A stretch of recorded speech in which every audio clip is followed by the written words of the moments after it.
Hello and welcome to our WIFR Fastcast. We do have some breaking news to share with you. A suspect is in custody after Winnebago County deputies say they were involved in an officer-involved shooting. Let's toss it over now to WIFR's Daniel Burbank, who is live near Harrison Avenue and Kishwaukee Street. Daniel, what do we know here so far? Well, we know that this was an officer-involved shooting with the Winnebago County Sheriff's Office. We do know that no one was shot, even though both the suspect and the deputy that was involved were checked out by first responders. Now, this section of Harrison, is closed just before Kishwaukee Street. So here's what we're going to do. We're going to see if I can flip the camera around while we're talking and sort of pan to give you a view of the scene here. This is this yellow building right here where the sheriff's department is furthering this investigation. This will be blocked off until that investigation is complete. So at about 1:30 this afternoon on February 3rd, the Winnebago County Sheriff's Office was involved in an officer-involved shooting. They said this was happening while they were trying to make an arrest at Harrison Avenue and Kishwaukee Street. So the suspect was not struck by gunfire. The sheriff's office was very clear about that. They also mentioned that the suspect was taken into custody not at this location, but at the 800 block of Sawyer Road. That explains why there was two separate scenes, this one being in a more populated area, and especially as 5 o'clock traffic gets closer, this is something that people want to be aware of in case they need to plan alternative routes. So as a precaution, the sheriff's office says that both the suspect and the deputy involved were evaluated by medical personnel. We are told neither of them are hurt. The incident is being handled, they say, in accordance with their standard procedure. So there's what we do know, and then there's a lot of unknowns here. We see that there are investigators that... Now, this is not the first time that these investigators have gone to the bushes and sort of combed around to see if there's more evidence to collect here. Let's see if we can zoom in on what they're doing here. So again, this is a sheriff's deputy. It looks like they are collecting evidence, and this is something that takes time to process all of this information. So as we continue to learn more information, we'll be sure to bring that to you. But again, if you are on Kishwaukee Street, you'll see this scene driving by Harrison Avenue. If you're on Harrison Avenue, that is something you want to be very aware of as the night continues. It actually looks like, let me zoom in on this again. So what they're doing is they're putting what looks like spray paint as part of the investigation. See if we can get a shot of that. The problem is we are directly into the sun, so it may be a little bit difficult to see on camera there, but that is the latest out here. This is all part of the reconstruction team to rebuild what the scene looks like. Let's get a little bit brighter there. There we go. There's a little bit of a clearer shot, Jake, if you could see that here. So there's another sheriff's deputy. So, Jake, we're going to keep this shot up for you, and we'll keep this look up for you, and we'll send it over back to you. All right, and thank you so much for that update there. And again, for those who are just joining us, the Winnebago County Sheriff's Department looks into an officer-involved shooting. Investigators say the deputy shot at a suspect after 1:30 Tuesday afternoon in the area of Harrison Avenue and Kishwaukee Street. The suspect, again, was not hit and was taken into custody in the 800 block of Sawyer Road. The suspect and deputy were looked at by first responders. And, of course, as Daniel Burbank said, while he's out there at the scene right now, it does appear that there is no threat to the public at this time. Mariah Avila, the woman family members say was shot at a Rochelle apartment complex, dies due to her injuries. Rochelle police say on January 26th, they found Avila shot in the 100 block of McConaughey Avenue.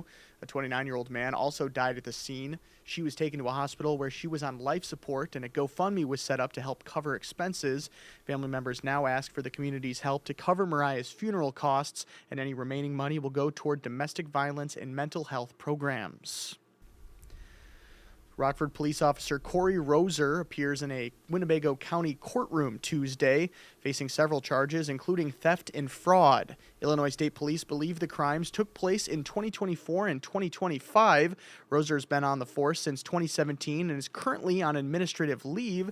His next court date is set for April 8th.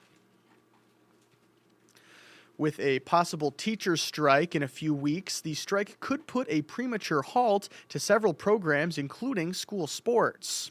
Several Rockford public schools like Auburn, East, Guilford, and Jefferson high schools will not be able to participate if they have 51% attendance, unless that team has already started in the postseason. That's according to the IHSA. WIFR's Bria Walters speaks to an IHSA official on the impact this possible strike will have on students. Rockford Education Association members and parents plan to pack the RPS Board of Education meeting at the administration building Tuesday evening. The meeting comes just 2 days before the next bargaining session between the union and the board, and WIFR's Daniel Burbank will be live there with the latest. The Windsor apartments in downtown Rockford sit empty, but one woman criticizes the fallout because of the landlord and the city. Nathaniel Langley speaks with the former tenant about what's next for her and her push for renters to stick together. Hey folks, WIFR's Nathaniel Langley here in downtown Rockford and back at Windsor Apartments as I caught up today with the Windsor tenant who says that she's having to organize the residents because without material support from the city of Rockford or Sierra Realty, residents are left to really find new homes for themselves. Be sure to tune in later today and catch it on WIFR.com as we learn her story. The city and town of Beloit will explore combining its fire and emergency medical services. This comes months after the town of Beloit voted to end its firefighting contract with South Beloit. Leaders say the proposal builds on the community's long history of cooperation while addressing challenges in maintaining high-quality emergency services. WIFR's Miriam Niesmeyer will speak to both fire chiefs on the importance of the consolidation. A $1.2 trillion spending package that ends a partial government shutdown heads to President Donald Trump's desk. The bill funds the Departments of Defense, State, Treasury. It also includes a 2-week extension of funding for the Department of Homeland Security. The measure lasts until September 30th, and lawmakers will discuss changes for U.S. immigrations and customs enforcement. For some reason, many of the House Democrats wanted to shut the government down again and inflict pain on the American people. But I'm glad to tell you, I'm happy to report, Republicans got the job done. Our majority worked together, and we got the bills over the line. Time and time again, what we hear from our colleagues is we have to make changes. We have to reform DHS. They were given unlimited amounts of money by House Republicans, and we need to have meaningful reforms. According to NerdWallet, 39% of Americans do not feel confident in their financial ability to withstand a loss of income in 2026. Consumer investigator Rachel DePompa takes a look at the job market and what families can do to be ready just in case. The latest data indicates a job market that is not only unfriendly to people who are without jobs and looking for work, but also to people who would otherwise upgrade their current position.